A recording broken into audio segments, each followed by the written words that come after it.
assembly required, but listeners' discretion is advised. Sit back, enjoy, and don't forget to subscribe or follow. Now, let's not keep you waiting. It's time to welcome your hosts of TNT Podcast, Tara and Tina. Hello, Tara, you're muted. Of course I was. Right? Welcome, everybody. Thanks for joining us tonight. This is TNT Podcast with your host, myself, Tara, and the beautiful Tina. Hi. You can follow us on Instagram at TNT Podcast Show or on Twitter at T_N_T Podcast. Also, subscribe to our YouTube channel. It's probably the best way to keep tabs on us anyway. And you can listen to us as well on Spotify or Apple Podcasts, anywhere else that you can listen. This is episode 7, Alcohol is Shit. And we have a really special guest for everybody tonight. He is an author. He is a professional DJ, musician, public speaker, businessman, and a survivor. And he's just about done it all. And his name is Paul Churchill. So we're going to introduce Paul and welcome him to the show. Welcome to the show, Paul. Thanks for joining us. Hi, Paul. Hello, Tara and Tina. It's great to be here with y'all. Thanks for having me. I'm excited to get to know you two better, and I'm honored to be here. Excellent. So are you in Montana? Is that where you are right now? Yeah, I'm currently joining this call from Bozeman, Montana. We had our first, I think it was a 55-degree day today, and the sun was out. Wow. And, spring can be kind of a tease in Montana, but today was a really good day. Yeah. That's Isn't great. it Montana where they do Yellowstone? It is. Yeah. I'm not much of a Netflix. Well, I do watch a couple shows. I haven't watched Yellowstone. I have one episode, but yeah, it is all filmed right in my backyard. And that is a reason why I live in Bozeman, Montana. There's so much nature. It is absolutely beautiful. There's a lot of people moving here, and that's okay too. Yeah. But it's still very pristine, untouched. The stars, the skies, the rivers. Wow. Now I can occasionally I hear wolves a couple times in the winter. Oh, wow. They're coming back. Amazing. To the area, and it's a beautiful place. Yeah. Have you been there a long time? I moved here in 2010 for an internship for graduate school. I was supposed to be here for 6 months, and it's a similar story. I haven't left. Nice. That's great. Well, you'll definitely have to watch the show. It's incredible. Yeah, It's a great show. A really good job. 1883 is another really good one too. Right. Yeah. Yeah. I'm not a country, cowboy person, horses, whatever, but yeah, boy, I really enjoyed it. It was really good. It's a great show. And Montana is beautiful. All right. Yeah. Tina, actually, she lives in West Virginia. Right.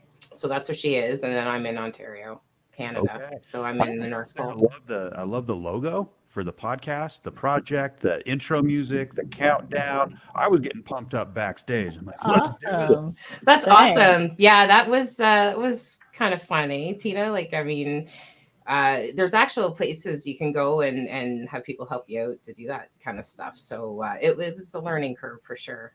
Right. This whole thing is new to us, and we're just enjoying it and going with the flow and learning as we go along. Yeah.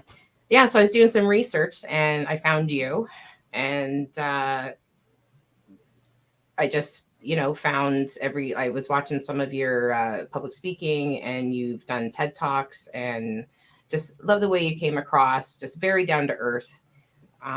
So maybe you could just tell us a little bit about your background, about yourself. Sure. Yeah. Thank you for having me, Tara and Tina. I'm honored to be on the show, and that introduction when I was on the virtual backstage, he's done it all. There's a lot there. Let's go racing. Right? Yeah. I've done it all except drag racing, and maybe Tara and Tina, you guys can show There me. you go. Absolutely. You have to come and go with us.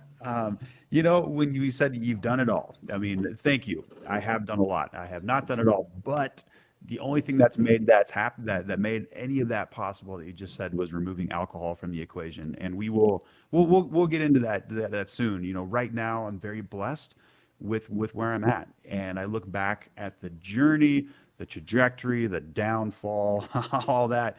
And I used to have all that labeled as bad, as unfortunate as why me. And like, oh, how could this possibly happen? I had plan A, B, C, D, and E, and none of those worked out. I'm on plan Z.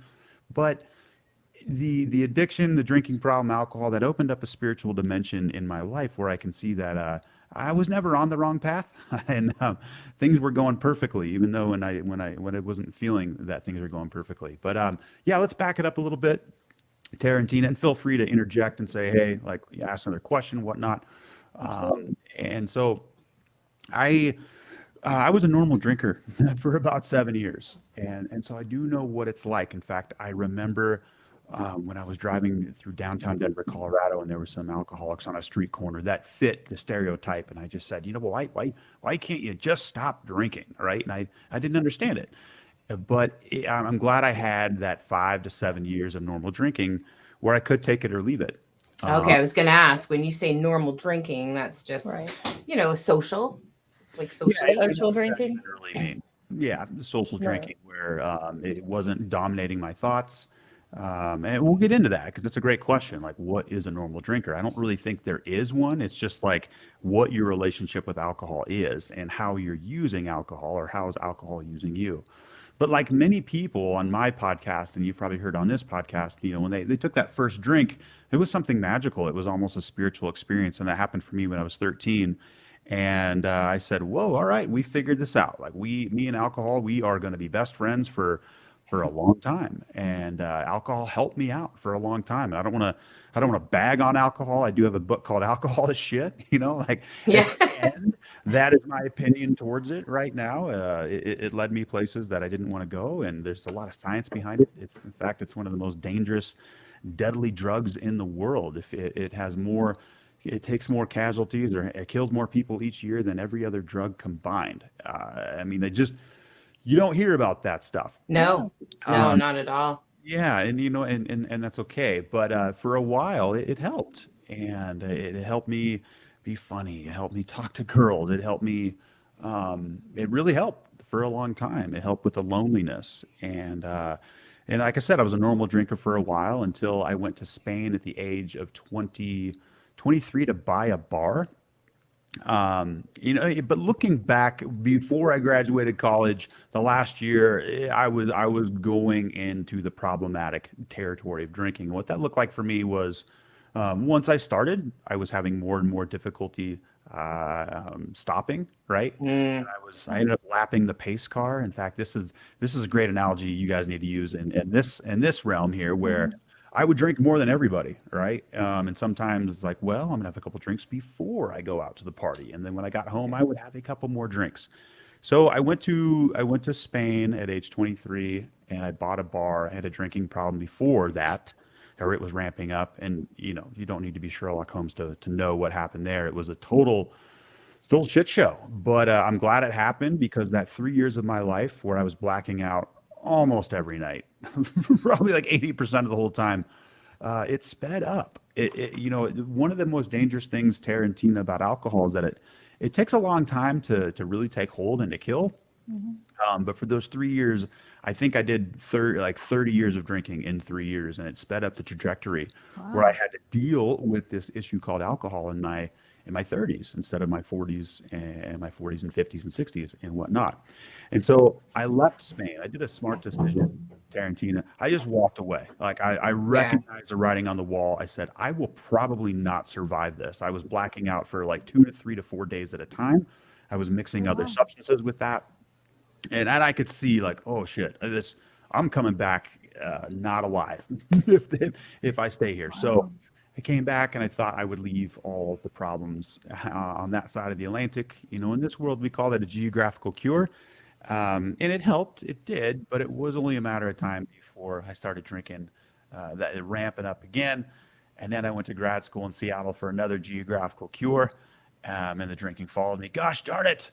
And that was when, this was in 2010, Tarantina. I on January 1st, 2010, I did an experiment. I said, look, something's off here. I'm going to try going 30 days without alcohol. And I did it. And after those 30 days, I said, holy shit, alcohol is really messing my life up here.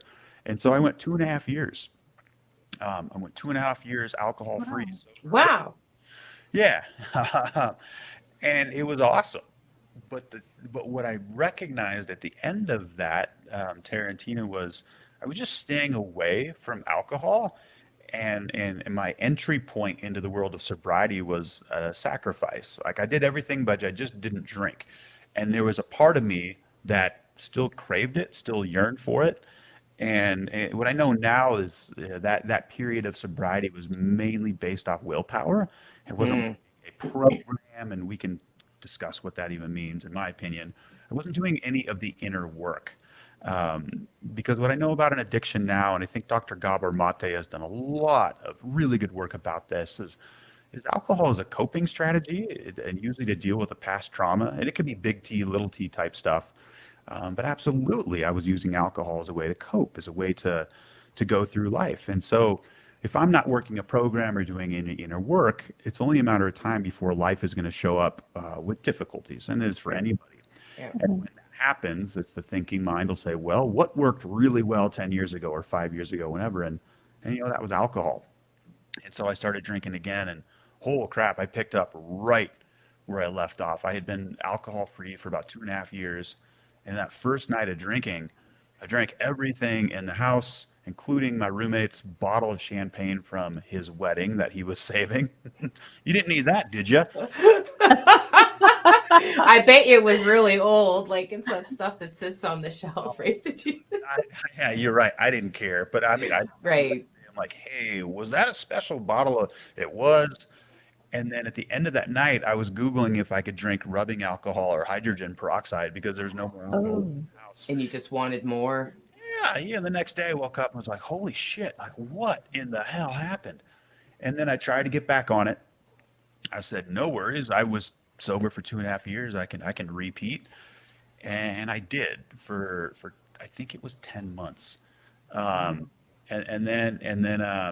then the durations just got shorter and shorter. And then it was 43 days, and it was 3 weeks, and then it was a week, and then it was 5 days. But I just kept telling myself that I did it before, I can do it again. Right. Right. And then in 2014, I hit a really scary moment, which everybody who goes with addiction or goes down that road far enough will experience. And it's like total hopelessness of like, oh shit, like I can't beat this. Like I'm not coming out of this. There's a failed suicide attempt that summer. Oh. Yeah, and that's when like all the wheels came off again. I lost everything when I left that bar in Spain, but things were like unraveling again. And it was once I started, I call it burning the ships, Tarantina. Like I was starting to put the pieces together. Like, all right, I cannot keep the promise to myself. I can't do this alone. Every morning I make this intense internal declaration that I'm never drinking again. And then later that day, maybe sometimes it's an hour later, I've crossed that line in the sand, like something's got to change. And so I started to burn the ships. I told my parents, I told my brother, I was like, hey, this is a big deal. Like, I don't know how, but I need your help. And that's when the wheel started to find some traction. I texted my fantasy football league, my 7 best friends. I was like, hey, I got to sit this draft out or part of the draft out. Like I started to have conversations I couldn't unhave. And then once I had a rough night, I used to DJ weddings, as you mentioned. And I was DJing. I knew I was not going to finish this wedding. I drove drunk to the wedding. And this is after getting a DUI like 3 weeks before. I drove drunk to a wedding with a broken taillight. I barely finished the ceremony. I had to cover one of my eyes while playing the processional. This is like for the bride and the groom walking down the aisle. And it's kind of funny, but not really. Right. Yeah, and after I did it right. And there was like 3 songs to choose from, and I remember like, holy shit, like which one is it? I didn't mess up. And I was DJing for the cocktail hour, and I just knew I had this moment of clarity. I'm like, I am nearly blacked out. There's like 6 hours left of this wedding. It is not fair to them. This is not going to work. luckily, the universe also had the same idea in mind. I owned a DJ company. Another DJ was like probably 2 or 3 miles down the road. His event ended. He came over, filled in for me. Perfect. And I said I was going to go to rehab. I like told everybody, but the next day when I woke up, something was different. And I woke up and I said, all right, I'll still go to rehab, but like today just seems a little bit different. And what I know now, or I think happened now, is I fully surrendered the night before. I just gave it up. I said, I can't do this. I got no more good ideas. And if I do have a good idea, it's going to lead me back to DJing at wedding drunk. It's a shit idea. Yeah. So Yeah. something over, right? Yeah, you reach that point. I think that's a good question a lot of people have. How do you know when it's time? You know, some people call it hitting rock bottom, you know, a scare, you know, maybe a hospital visit or something emergency, like it can just take something like that to, but you know, I guess everybody's different. You just kind of know when it's, and for you, I guess, you know, that was pretty much when you knew you had to do something. Like we always think it's, I think for me, like I had my own experience, dark time in my life. I think about 5 months of drinking and taking lorazepam, not together, but because I was in my own pain and needed a fix, I needed to get away from it, and it numbed everything temporarily. You know, you think it might be a solution, but then it ends up becoming a problem, right? And you know, I could have drank myself into an oblivion if I had gone down that road. And I didn't. But you know, that's another thing I've asked myself too. Like, why didn't I and others do? What made me turn and go the other direction? You know, other people also have responsibilities. I can't be the only one. You know, what's the difference with that? And you know, I could have ended up having a real problem. Yeah, without a doubt. Yeah. Yeah. Oh, yeah. I mean, think it's that like comes to the question of when does it stop being normal drinking or just social drinking and is a problem? And how do you even determine that? How do you know that? Other than blacking out, obviously, but right. Yeah. Well, I think we have a major issue of public health and concern on deck.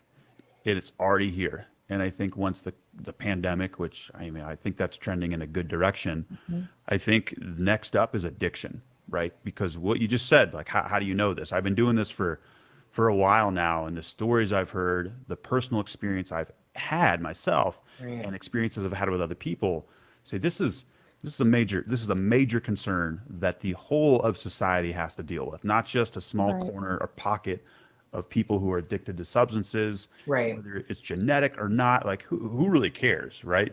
But there's a major issue on hand, right? And we're hearing a lot about the opioid epidemic. Yeah. I'm not downplaying that at all. It's a real thing. But if we covered the other stats earlier, alcohol kills more than all the other drugs combined.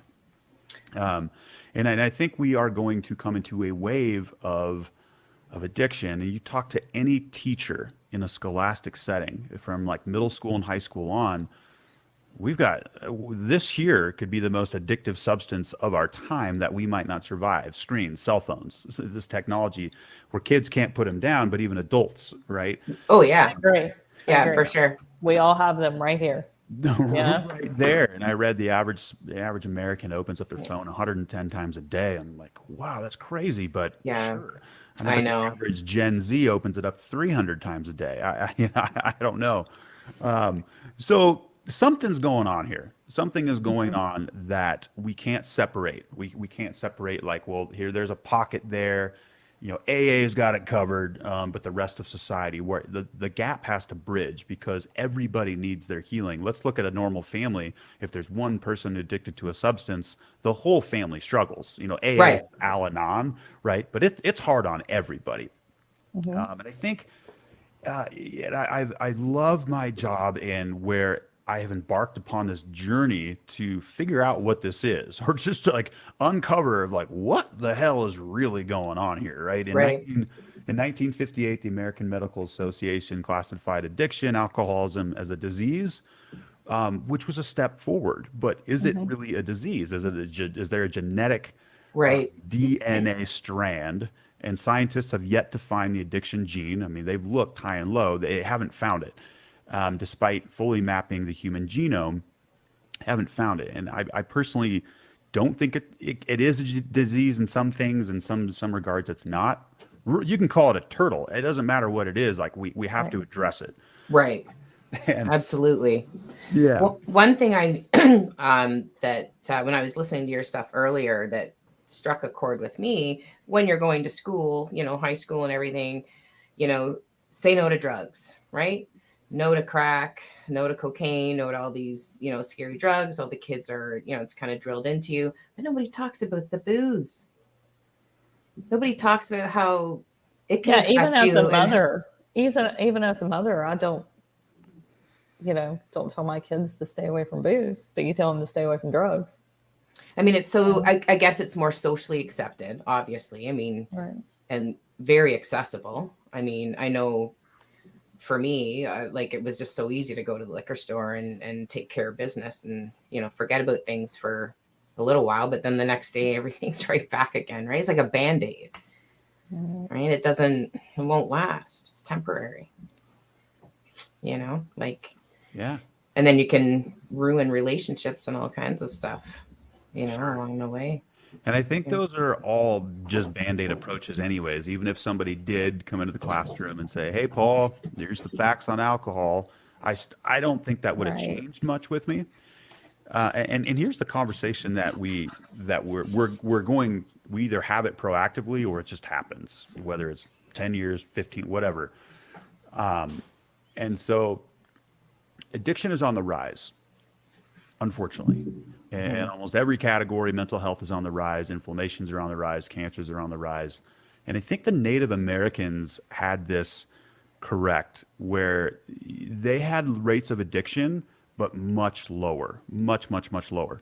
And they recognized that somebody who struggled with an addiction or mental health is almost like the canary in the mine that would let the community know that something is out of balance. And then the whole community would shoulder the cost, or they recognize, look, this is our issue too. And they would hire a medicine man or whatnot. What I'm getting at is addiction is a representation or a manifestation that the way we are living in the Western world, Eastern world, the whole world is out of balance. It's not sustaining healthy life, vibrancy. It's not sustaining balance. And we're having to reach out for external substance for inner wholeness at unprecedented levels, and which is not sustainable. It's not, and that's what we have to come back into balance to. And I think we will see it in our lifetime. I think, or significant. We have to. I think we'll have to address it. Yeah, for sure. Yes. How difficult is it to stay sober? That's a great question. That's a great question. Because if you're staying away from it, it's incredibly difficult. If you're just, I'm not going to drink and that's it, and you're not mixing with other people that are also sober, you're not going to meetings, or you're not doing something or addressing why you were drinking or why you were reaching out for that to soothe, to escape, to whatnot. Incredibly hard. And I think it's only a matter of time before, with the word relapse, I like to call it field research, but it's called relapse. I think it's only a matter of time. And again, this is a conversation we're gonna have to have, because I do have a book. It's called Alcohol is Shit, and there was Yes, actually, you do. Sorry, I'm like listening and everything. I'm like, hey, I'm just gonna show the cover quickly for everybody. Sure, you got it. Yeah, there it is. Yeah, tell us about this book. Yeah, well, there was one chapter that I just deleted. I mean, I finished the whole book, and then I went through and read it. And, I set off to create a positive and inspiring book. And that chapter was the current rate of addiction, and more specifically, the success rates of it. And I don't even like to cover this stuff right now because they're not good. They're not good. Right. You know, the good news is you can start over as many times as you want. Like every Right. day is a new day. Yeah. But Right. studies show that it's been so long since I've said the stat, but I think 2.5 people out of 1,000 make it to 2 years, or Oh. 5%. Wow. It's 5% of 5% make it to 90 days, and then 5% of them make it to 2 years, which I think it's like Wow. two or five people. The good Wow. news is you can start over and over and over. If you don't make it tomorrow Right. or today, you can Right. start again tomorrow, right? And so you can try again. But even like the success rates of 30-day inpatient treatments, 30, 60, 90, even there are not a lot of studies done on 12 steps, but even those studies, the rates are not good. So in short, it's difficult, but here's the good news. Here's the good, and this isn't just like a silver lining. I really believe this.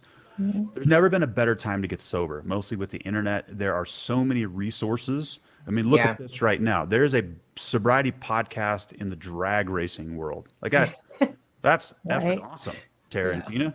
You can Right? say fuck.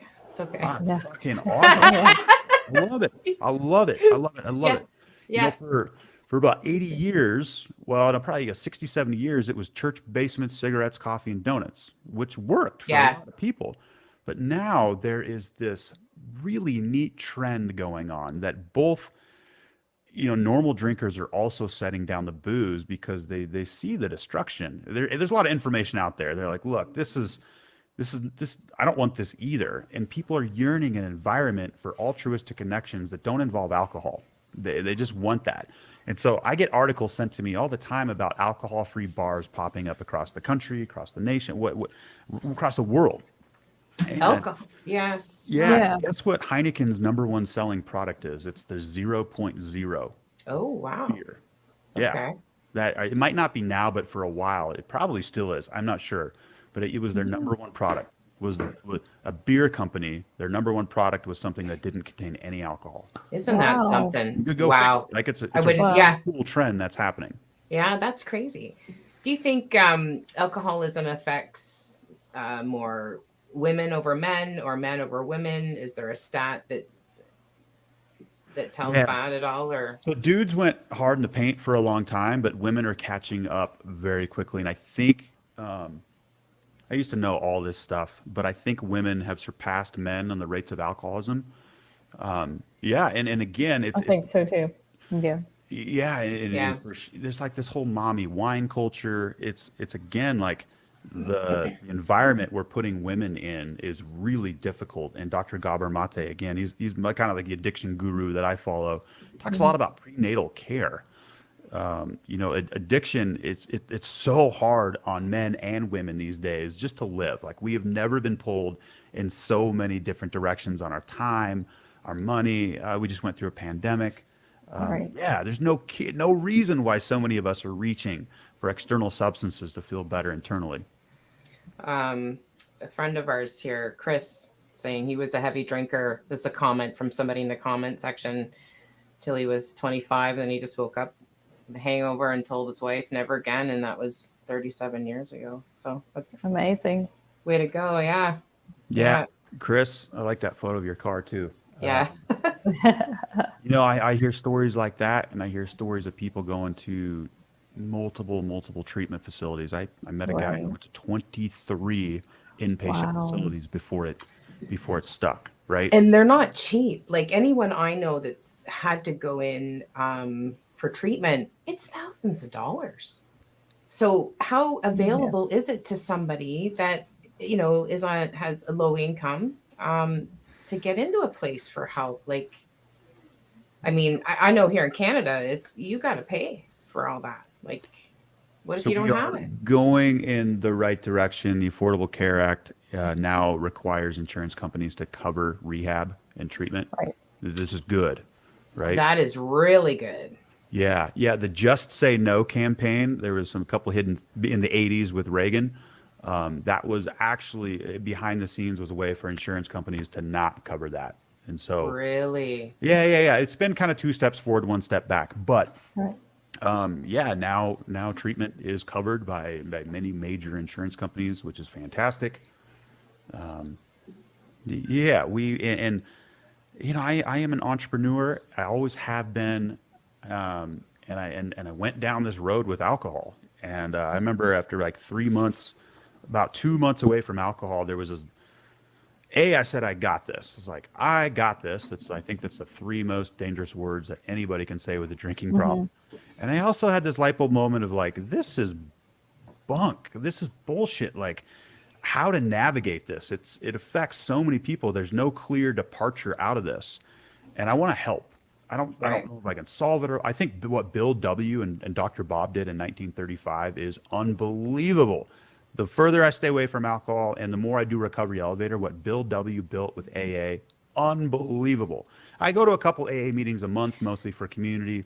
It gets Yeah, I dark. was going to ask if you went at all to any AA meetings. Yeah, it was huge when I first quit drinking in 2014. Now I go as like once a week, a couple times a month, mostly for community. Right. But I wanted to join the wave of people, the masses like yourself now. I wanted to help. Yeah. And I think it's one of the most beautifully structured things that's the foundation of AA. It's what you're doing is once people quit drinking, they then pass it forward. It's like the ultimate crowdsource Right. of what happened. And if you think about this, it's like a theory I have, and I might be wrong, but if rates of addiction are rising and technology, I think, is going to be the greatest addiction of all time, It is. we are going to need an army of light workers who have dealt with the addiction to help the rest of society to navigate theirs. I think it's something that we're all going to have to deal with. That And sounds, yeah. Yeah. and I also don't think an addiction is necessarily a bad thing if you look at it in terms of like, what's the point? And I know the addiction for me was trying to connect myself. I was just kind of missing the mark in order to overcome one. And you can't fight or beat, or I defeated in order to work with an addiction, you have to get to know yourself. You have to love Oh, yourself yeah. again, and you have to connect with that inner child. Yeah. And so for me, I'm really happy. Like I'm doing all the same things I loved to do when I was a kid. The exact same things. I have a model railroad. Yeah, we're going to actually, I'm glad you brought that up because We talked about this. And we did. My father's got a garden scale love it. in the backyard that we did have running briefly last summer. But so yours is inside, which is so cool. I think that's what my dad wanted. And my mom said, no way. Yeah, it's basically what happened. And then he actually looked at one that we could maybe ride on. And right? The money was about the same. So then he just decided to do the garden scale. But this is really neat. I love this.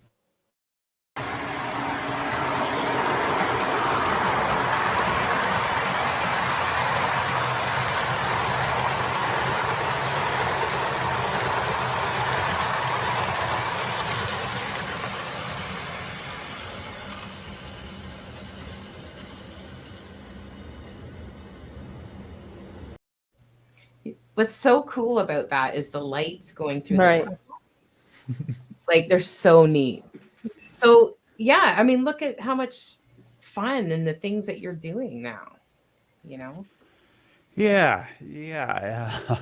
I used to love model railroading as a kid. And I thought, when I was 13, I started, meeting girls and alcohol. I thought that was gone forever. But it was about a year ago. I was just sitting in the same chair I'm sitting at now. I was like, holy shit. When I was a kid, I always wanted a train that went from room to room, like through holes in the wall. And I was like, I own a house right now. Like, why not? And my house is here for me to enjoy it. Right. Absolutely. And to enhance and enrich my life. And I did it. And I learned a ton. I had frustrating moments and yeah, I noticed. Did you over it? Yeah. Well, I love that. Is this a part of an outlet, like to keep busy and do have a hobby, do new things, stuff that you enjoy? It helps keep away from, wanting to take a drink or. Yeah. Oh, okay. So there's some big hitter quotes in recovery. Number one, the opposite of addiction is connection. I believe that. And another one is It's less about staying away from alcohol, and it's more about creating a life where you don't need alcohol. Right.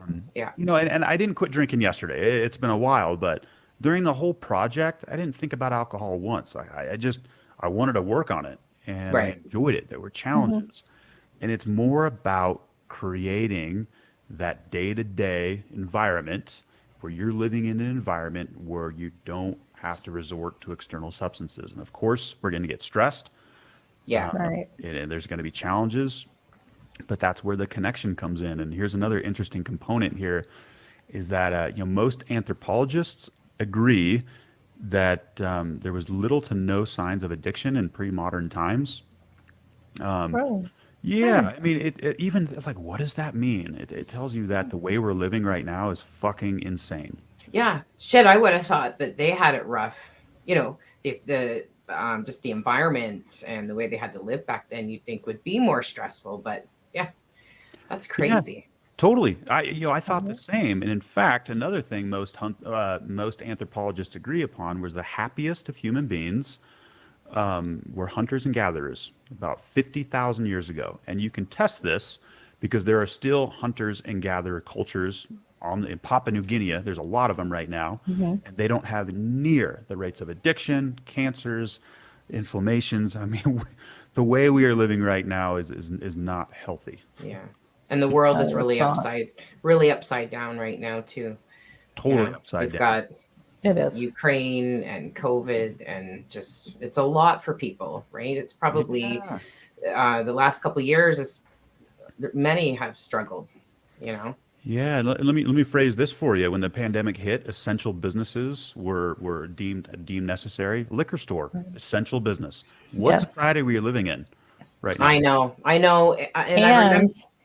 And go ahead. they allowed restaurants here. You were actually able to order takeout booze. You could go order drinks to take them out Yeah, because the restaurants weren't open. And obviously, you can't leave with drinks now. Right now, you can't. But during COVID, you could. yeah, Is that Yeah. just in your state then, Tina? Because when I was at my sister's the last time, I had a leftover margarita and they put it in a to-go cup. And Yeah, I took it saw home. that, and I don't know how that happened. But no, you can't take No, your drinks out of a restaurant here. No. Jeez. Yeah. Well, you could during COVID. I don't know. I'm sure that they switched back. I don't know for sure. yeah. And Yeah. I think the main reason for that is they didn't want to have more hospital beds occupied, right, from people Right. detoxing. Well, this is it. And I think there's a lot of people that didn't understand. Like I heard lots of comments from people, what the hell, what, oh yeah, the guy can go and get his beer and whatever. Well, you don't understand. They can't just cut them off. Some of them could True. die Yeah, Sure. depending on the state that they're Yeah. in. Yeah, I mean, but I don't think people really understand that, Well, to be Um, quite honest, I didn't understand that because I could have died not getting my hair done, and they didn't let us get our hair done. Come on, people. Let's get the priorities straight. you know? Right? Yeah. Now, actually, But- what would happen to somebody, Paul, if they were severe, alcoholic, and all of a sudden they don't have any? What starts to happen to somebody? Sure. Yeah, I can give you a rough idea of it. And there's some conflicting literature on this, but I'm just going to say it. Alcohol is the only drug in the world that you can die from detoxing. Heroin, you hear it's really bad. Heroin is just like a miserable 8 days. It's like the worst flu you've ever had in your entire life. Luckily, I don't have experience with that. Alcohol, it's the seizures, right? Your actual perception of time and space, visual acuity, you have visual hallucinations, audio hallucinations, and you have seizures where the body, the neurons are firing at such incorrect tempos and times that things are not operating in coherence anymore. And it's things just stop functioning at the right pace, the right cadence, things like that. Yeah, your whole body is shutting down. Yeah. Yeah, that's crazy. Yeah, I know. I heard some, negative comments about it, but it can be really serious. You can't Yes. just, cut it off. I was going to ask too, these little people and stuff. Are you making these for your train set, or do you buy them like that? I love these. Yeah. That's a dog peeing on a fire hydrant. with my dog in the background. I don't know if you can see that. But no, and I wasn't even planning on doing that. I just wanted to make the train set and then enjoy it. But I had some extra wood, and then I went on Amazon and typed in O scale figures and Right. O scale trees, and I said, So it's O scale. Okay. yeah, which is Yeah, that's neat. a size smaller than what your parents had or your family in the backyard. And I showed somebody those photos, Tara, and I love those photos. Yeah, It's or amazing. I want to get some more buildings out back and Yeah. tidied up a little bit. Some of the stuff's overgrown over top of the track, and Mhm. yeah, it's really cool. It's really cool when you have the lights at night and everything. Yeah. So, and you love to play music. You're into all kinds of stuff Yeah, thanks for asking. This is like this. my yeah, uh, music used to be a huge part of my life. I was in bands. We played all the major venues in Hollywood, and yeah, and then the drinking took over. It did. I was no longer worried about practicing. I was more worried about getting drunk. And I quit drinking. And the next day, the music did not come back. But I kept. I'm still sober, and about 2 years ago, I just started playing music again, and I kind of had to force it for a bit. Yeah. Now I absolutely love it. And here's the bright spot with Recovery Elevator, and we have ukulele courses. And if the opposite of addiction is connection, how do we connect? I mean, what does that really mean? Yeah. And the ukulele turns out is a great tool for connection. And we have sober ukulele classes, and I thought it was going to be me and 8 other people. It was me and 125 people signed up. Wow. Wow. Yeah, oh my gosh. And I'd hire extra instructors, and our Battle of the Bands is this Saturday. We have 11 ukulele bands going for 5 different categories. And I'm getting videos, people, people are writing ukulele songs about their new life. I mean, you can literally write a new story with your ukulele and lyrics. And I'm seeing like people's just creative pursuits just flower. That's amazing. I have a Merlin. I don't know if you've ever heard of the Merlin. Is that a type of ukulele or an instrument? Sort of. Yeah, it's small like a ukulele. And it sounds between, I guess it's between a ukulele and a banjo. Oh, Yeah. Yeah, there's like 4 strings. So, I mean, I don't play or anything, but the sound, I loved the sound, and it was very easy to pick up. Okay. To pick a few, to strum along a little bit. Yeah, they're super cute. So I still have it. I should maybe pick it up again someday. Sure. Yeah. For some people, music is an escape too, right? So. Yeah, and I think it's a healthy escape. Yes. And if you even, I went deep on like the sound healing. I'm like, what is this? What is it about music? And we are all vibration. And it's more of definitely. Yeah, you hear the word, oh, that resonates with me. I mean, it's literally, there are songs and tones and vibrations and frequencies that resonate with us. And I think that's another reason why the ukulele and any music can be so powerful. You don't have to be playing it; you can just be listening to it. Yeah. But if you get into a meditative flow state and let the vibrations of whatever is there enter your body, that can almost it can change the frequency of your organisms to back to the way they're supposed to vibrate. I always like the sound of the bagpipes. Love it. I don't know, just something about it's kind of moving or something, the bagpipes. Yeah. So you've got a podcast. How do people tell us a little bit about that? Like, how long have you been doing that? Sure. Okay. So in 2014, I had that light bulb moment of like, I got this. And then right off the bat, I said, no, I don't. If I think I got this, I'm fucked. Yeah. And I loved podcasts, but I didn't hear anything. There just wasn't a lot out there. And so I was like, shit, I really want to help people, but I need to keep myself accountable as well. So I don't care if anybody listens. I'm going to start a podcast. That was February 25th, 2015. Oh, wow. Yeah, but I started working on it in late 2014, and here we are today. It's called Recovery Elevator. We are still cruising along. We've got 300. There we go. You're good. An episode every Monday. You can search for it on iTunes and Spotify. And we are slowly growing. And this is not a word of mouth podcast. I don't think yours will be either, right? Yeah. because like people don't talk about drinking problems, right? Right. But consistency is the key, and we're learning so much. And RE Recovery Elevator has been the best teacher I could have ever asked for, where I now have a team, I have staff, and managing that and getting to know each other and creating that environment where we can excel and thrive. And my goodness, Share and talk and yeah, develop, relationships, yeah, yeah, people helping people. I think that's what we're, all should be doing, really. And what would you say to somebody that has somebody, like, how do you approach somebody if you're not a drinker to want them to get the help without being pressuring or overbearing, or like the right way to approach yeah. somebody? Yeah, there's really nothing. Okay, there's really not much you can do except offer them love and Hmm. say, "Hey, I care." A normal drinker, they're not going to understand this, and interventions or whatnot. Those they all speed up the process. Even if you approach someone and they continue drinking, that's still logged in their brain. Like, uh-oh, outside people are starting to recognize this. But Right. you have to approach it with love and care because been a $40 trillion war on drugs. It's been an absolute failure. We've tried to incarcerate addiction out of people. This is like the punishment, tough love. Right. That's the legal system. Well, a DUI, go to jail, right?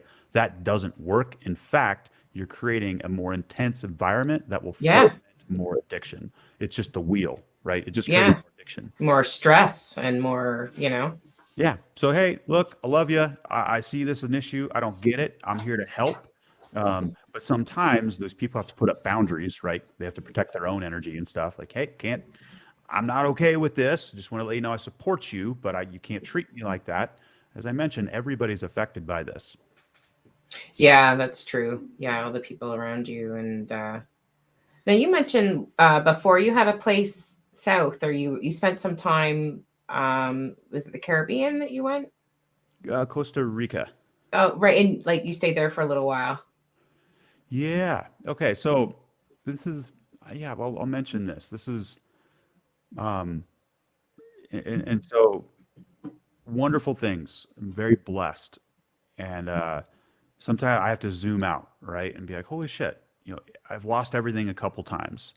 And alcohol, my addiction, has taught me so many incredible lessons where I now have a house in Costa Rica, and I am planning on teaching sober ukulele lessons on the second floor of my Amazing. balcony where there are monkeys in the canopy almost daily. Wow. Um, we're talking about like you can create anything you want Yeah. in sobriety, right? Let's not talk about control. That's a different thing, right? But once you find the pace and tempo of the universe and understand some laws about prayer and meditation and intention, and what you put out there is what you get back. I don't have anything figured out. I don't want to come across that way, but sobriety has given me an incredible gift of me getting back into the driver's seat of my life. I would like to create a life where I podcast in Bozeman, Montana. Well, it's one of the most incredible places in the world. And I'm also going to be living in Guanacaste, Costa Rica, which is one of 5 blue zones in the world. And anybody, I mean, you quit drinking, the sky's the limit. Just Yeah. go get it. Go get it. Yeah, absolutely. Yeah, that's encouraging. Wow. Yeah, beautiful. Yeah. A little bit to get here, right? And I had to do a lot. You got to do the work, I right? earned it. Absolutely. You You got to did. do the work. And how can people reach out to you? Yeah, Tara. So it's recoveryelevator.com. You can also send an email to info@recoveryelevator.com. The book is Alcohol is Shit. Instagram @recoveryelevator. Yeah, those things. Awesome. That's awesome. Yeah, I mean, I'm just so happy that you came on the show, and Yes. and yeah, there's just so much. I learned a lot tonight. Yeah, Actually. so did I. Really. I mean, and that's what's important too. I think it's important for people to listen and understand, it's not just to stop drinking, or, if you've got depression, just, stop your crying, or there's so much more to it than that, Right. But you reached out. I mean, you did that part where you reached out to people, where I guess many will hide it and, you know, cover up whatever and not want to share with other people. But you actually did the opposite and went out and told people, like your family and your friends. Well, I could see I didn't have a choice. Well, Well, it's like yeah, death, right? If you don't, you die. If you do, who knows? We'll see what happens. that's right. Yeah. And support from the outside is a huge thing. If you don't have that, you're just going to be. Did any of your family see it as an issue before you brought it to them? So Were any of them? yeah, kind of. Yeah. But we're so Okay. good at hiding this until we're Yeah. not. But I was so good at hiding it that I had to like do my own intervention, burn the shit. Right. Yeah, I call Okay. it reverse intervention. It's like, hey, this is real. They didn't have the answers, but it was like just getting it out there, Right. got the universe, got those wheels in motion, and then it just started to happen. Yeah. Right. Yeah. And even how you felt probably slowly lift, like, you know, a weight on your shoulders or. It's almost making yourself accountable at that point because people know. That's you know? right. That's the And word. yeah. Yeah, you can't back that up. Right. Oh, I was just kidding. I was just kidding. I'm really not. Just screwing around. Just kidding, iTunes. Yeah. I'm just kidding. Yeah. Yeah. Oops. Yeah. Yeah. Well, Okay. I mean, thank you so much, Paul, for coming on. Like, Yes, you're thank you. fantastic and super proud, like, of everything you've accomplished, and your personality too is like awesome. Great. It's so great. Great. Yeah, Thank you it's for so the kind great. words and keep going, Tara and Tina. Yeah, we'll have you back. Definitely. Yes. Yeah. Let's See Keep come how on doing and you're hang out doing. with us. the world Yeah, knows what you guys are doing. You got a track in Montana? Is there a track there, Tina? There's I one don't that's know. coming over. We go every a couple summers. It's fun. Cool. hmm Road trip. Right? Yeah. Let me know. Yeah. Let me know. Absolutely. We will. Okay. Yeah. Well, thank you so much. Thank you. Yeah. too. Take care, and keep in touch with us. Thank you. Thanks for having me. Have a great night. Anytime. Okay. Bye-bye. Bye-bye. Well, it was great.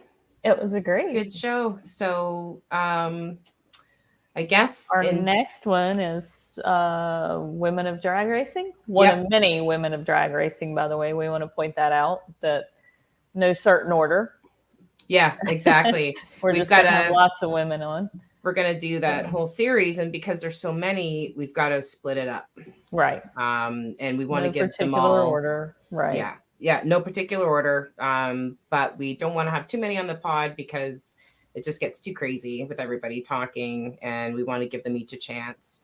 And I don't want to miss anybody, so I want to make sure I have everyone in on a Right. show. So we'll spread that out.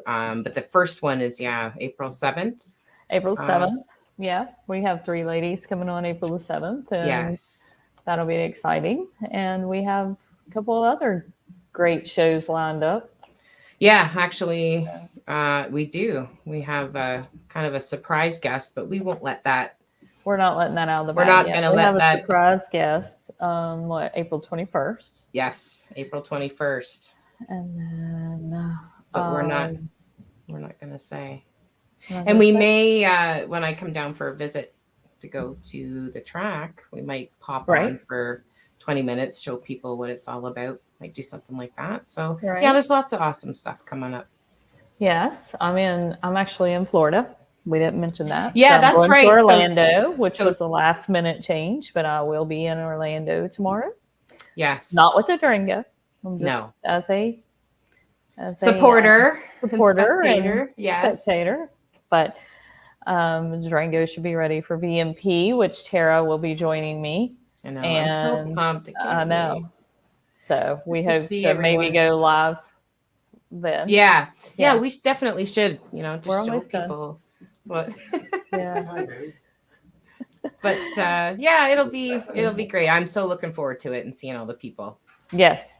Yeah. Definitely. So I'm looking forward to it, and yeah, it'll be and a blast you. having you there. And seeing you, for goodness sake. You get to ride with us, the kids and I, for Yeah, 6 or I'm 7 looking hours. forward to it. Yeah, your kids are a blast. They're They mini are. you. They're fun. They're excellent. Yeah. They're fun. So that'll be a good time. Yeah. All right. Well, Oh, Diane Leonard said it. Leah Pruitt on April the 21st. No, it is not Leah Pruitt.